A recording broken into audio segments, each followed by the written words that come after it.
يا أهلا وسهلا بنات، صباح النور. صباح الفياق معطل بما أننا اليوم في نهار الحد. ف راكم عارفين الوليدات في الدار، حنا ما خدامينش، فقلت علاش لا نصبح نعسى شي شويه مع الجود الشتا اللي كان اليوم. فالحمد لله.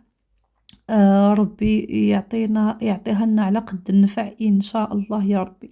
فكان واحد الجو ديال الشتا، تعرفوا البنات الايام دي كتكون الشتا وخصوصا كيكون الحد، فكنصبحوا ناعسين لا حنا لا الوليدات ديالنا. صافي اول حاجه كما شفتوا وجدت الفطور للوليدات، ما كانش عندهم غانا نهائيا انهم ياكلوا. اعطيتهم كما شفتوا غير سيرياليس، وبالنسبه لي انا فدرت واحد الميني خبيزه، او لا واحد الميني خبيزه صغير درت فيه الفرماج، هذا طون، ودرت فيه هاد الصلصه الثوميه هادي او هاد لاصوص ديال الثوم. الصراحه هو واعره، كناخدها من اكسيون. المذاق ديالها واعر، فيها واحد التخليطه، المهم فيها واحد المذاق بنين. صافي بما انني غادي ندير واحد الغديوه اليوم مشبعه، فقلت ناخذ هكذا غير طريفه الخبز. بالنسبه لهذا الخبز راني وليت كنقادو في الدار، كيجي تماما بحال هذوك اللي كنشريو من برا، غير هو هذا كتكوني عارفه شنو فيه، ناقص من السكريات اكيد. وحاجه دائما الحاجه ديال اليد كتكون احسن واحسن. بعد ما فطرت وخديت الوقيته ديالي، واخا فايقه معطله، خديت الوقيته ديالي في الفطور ودزت مباشره للكوزينه. لا ماشين راني كنت درتها البارح في الليل، تغسلات وكنخويها دابا. وهنا بنات جيت باش نصايب الغدا. بالنسبه للغديبه ديال اليوم غادي نصايب واحد الدجاجه هكذا، المهم دجاجه محمره. خديت هنايا بالنسبه للعطريه درت فيها الملحه، شويه ديال القرفه، الثومه، سكينجبير، الزعفران، شويه ديال الخرقوم، ودرت فيها العطريه ديال الدجاج. واقيلا هادشي اللي درت. المهم هادشي واقيلا اللي درت. وهنا غادي ندوز البصله، غادي ندوزها في الهاشوار، لاني الصراحه دائما كنقول لكم بانني انا كنفضل ندوز البصله في الهاشوار، سواء ديال الدجاج المحمر سواء ديال اللحم مدغمر. بالنسبه لهنايا صافي، الصراحه انا ما رقدتش في البارح في الليل، هي نورمالمنتي كنرقدها بالبارح بالليل باش كنديرها اليوم الغدا. مي هذا النهار حيت غادي نتغداو شي شويه معطلين، حيت راكم شفتوا فقنا معطلين وكلشي، فغادي نشرملها ونخليها تاخذ العطريه ديالها واحد شويه عاد باش ندوز نطيبها. وهنا حبيباتي صافي العجينه راني درتها كتعجن. غادي درت الخبز زعما كيتعجن، غنخليه يتعجن في الماكينه. وبما انني غادي نشعل الفران، فدائما كنستغل الفرصه انني نطيب شي حاجه مع الخبز. هنا غادي ندير الكيكه اولا المادلين ديال حبه وحده ديال البيض، ما ديوش عليا ولا ديرهم كيلعبوا محيحين، وكاس ديال اللبن. هذه من اسهل لي كيك اللي كنوجد. كما قلت لكم دائما كنحاول انني نستغل الفرصه ملي غادي نشعل الفران نطيب هكذا شي حويجه. فبالنسبه للكيكه راني ديجا مشاركه معكم مره ما جوج في القناه، كنحتاج فيها غير بيضه وكاس ديال اللبن وخلاص. الحويجات ديال السكر سنيده، الزيت، المهم من هادشي كامل اننا بيضه وحده. بالنسبه للدجاج ديالي راه هنا كان على حال يدخل له الطياب، بقى له غير شويه وصافي. وكما شفتوا راني ما درتلوش بزاف ديال الماء، غير هذيك البصيله كتطلق المريقه ديالها، خليته يكمل الطياب ديالو. وبما انني غادي نشعل الفران انني نطيب الخبز ونحمر فيه هذيك الدجاجه، لانني بلا ما نستعمل الاير فراي غادي نحمر الدجاجه غير في الفران، غادي نشعلو نحاول انني نستغل علاش ما قديت انني نطيب فيه الحويجات. بالنسبه للعجينه ديال الخبز شوفوا ما شاء الله كي كتجي، الخبز كيجي مفشفش. كاين اللي كندير له الزرارع وكان اللي كنخليه هكذاك بلا زرارع. بالنسبه للساندويتش ديال المدرسه ديال الوليدات فراه كينفعني بزاف هذا الخبز.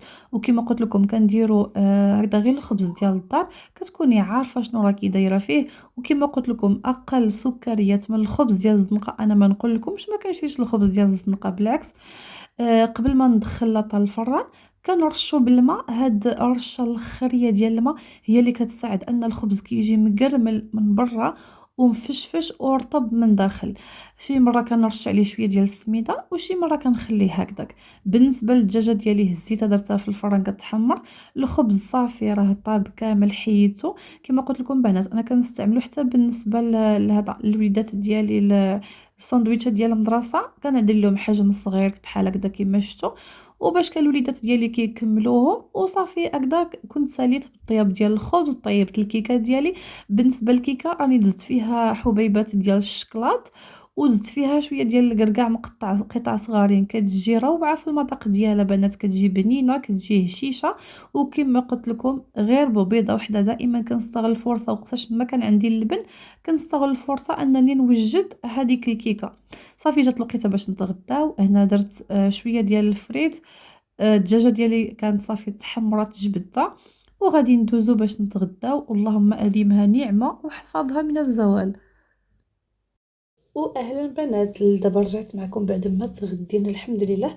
اللهم اديمها نعمه واحفظها من الزوال. جيت ضربت عليا واحد الدوش اولا خديت واحد الدوش.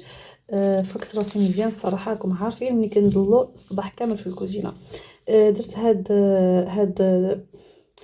التويشيات هاد لاصيقه ديال تحت العينين درتهم لانهم الصراحه كينفعوني بزاف، خصوصا هاد الماركه هادي واعره. هادي راه ملي كديروها في الابليكاسيون كتعطيكم اكسلينتي. هادي بالنسبه للانتفاخ تحت العينين، بالنسبه للزروقيه، فراهم واعرين. وراه ماشي غير مره واحده كتستعملهم لان كيبقى ديك لي جيل فيهم، راه كتستعملوهم حتى كيتسالى منهم ديك لي جيل حتى كينشفوا.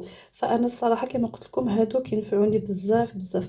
المهم ابليكيتهم تحت العينين ديالي. رطبت اكيد الوجه ديالي بهاد الكريمه ديال ميركادونا اللي الصراحه لا يعلى عليها. عرفتوا البنات سنين ومنين وانا كنستعمل فيها.